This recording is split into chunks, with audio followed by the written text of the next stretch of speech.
என்னோட பேர் தென்றல் ஜெயலக்ஷ்மி. இன்னைக்கு அனைத்து மகளிர்களுக்கும் மகளிர் தின வாழ்த்துக்கள். 2003ல எனக்கு கல்யாணம் ஆச்சு. நானும் ஒரு சாதாரண பெண்மணியா தான் இருந்தேன். எனக்கு ஒரு சிறப்பு குழந்தை பிறந்ததுக்கு அப்புறம், நானும் ஒரு சாதனை பெண்ணா மாறுனேன். அதுக்கு எனக்கு முழு உறுதுணையா இருந்தது என்னுடைய கல்வி தான். ஸோ பெண்களுக்கு கல்வி தான் இன்னைக்கு வரைக்கும் உறுதுணையா இருக்கு. யாருமே சோர்ந்து போகக்கூடாது. பெண்கள் யாரும் சோர்ந்து போகக்கூடாது.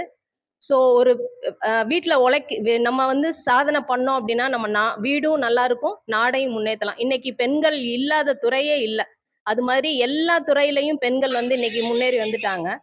ஸோ ஸோ இன்னைக்கு என்னை நாடி வர எத்தனையோ பேரண்ட்டுக்கு ஃபர்ஸ்ட் நான் கவுன்சிலிங்ல கொடுத்து பெண்களை ஃபுல்லா அவங்கள முதல்ல தைரியப்படுத்தி இந்த குழந்தைங்களை நல்லா வளர்க்க முடியும்னு நான் கொண்டு வரேன். ஸோ பெண்கள் வந்து தைரியமா இருந்தோம் அப்படின்னா எந்த பிரச்சனையும் ஈஸியா சால்வ் பண்ணிடலாம்.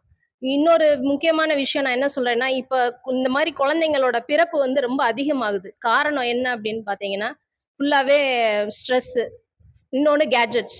ஃபோன் அதிகமா குழந்தைங்களுக்கு குடுக்குறாங்க. இது மாதிரியான குழந்தைகள் அதிகமா பிறக்குறாங்க. ஸோ 2டே காரணம் தான். மன அழுத்தம் ஜாஸ்தி ஆகுது. இன்னொன்னு கேட்ஜெட்ஸ் யூஸ் பண்றாங்க.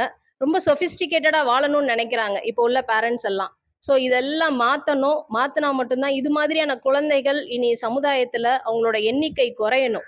ஆனா நாளுக்கு நாள் அதிகமாயிட்டு தான் இருக்கு. இந்த குழந்தைங்களோட எண்ணிக்கை அதிகமாகிக் கொண்டே இருக்கு.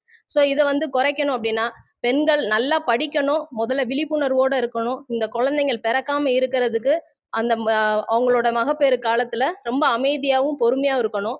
ஸோ எல்லாருக்குமே படிப்பு தேவை. அதுலயும் பெண்களுக்கு எனக்கு வந்து இப்ப இன்னைக்கு நான் இந்த அளவுக்கு நான் வந்திருக்கேன் அப்படின்னா, எனக்கு முழு சப்போர்ட்டுமே என்னோட எஜுகேஷன் தான். நான் என் பையன் பிறந்தப்ப, நான் என்னோட கல்யாணத்தப்ப நான் ஒரே ஒரு டிகிரி தான் படிச்சிருந்தேன். ஸோ இவனுக்காக தான் நான் இப்போ ஒரு 8 டிகிரி முடிச்சிருக்கேன் அப்படின்னா, அந்த படிப்பு தான் இன்னைக்கு என்னைய இவ்வளோ தூரத்துக்கு கொண்டு போயிருக்கு. இன்னைக்கு எங்க ஸ்கூல்ல 15 பெண்கள் வேலை பார்க்குறாங்க. 15 பெண்களுக்கு என்னால இப்ப இன்னைக்கு எனக்கு சம்பளம் குடுத்து அவங்களோட வாழ்க்கையும் உயர்த்தியிருக்கேன். இது மாரி எல்லா பெண்களுமே வீட்ல முடங்கி கிடக்காம வெளியில வரணும், சாதிக்கணும் அப்படின்றத இன்னைக்கு நான் தெரிவிச்சுக்கிறேன். Thank you.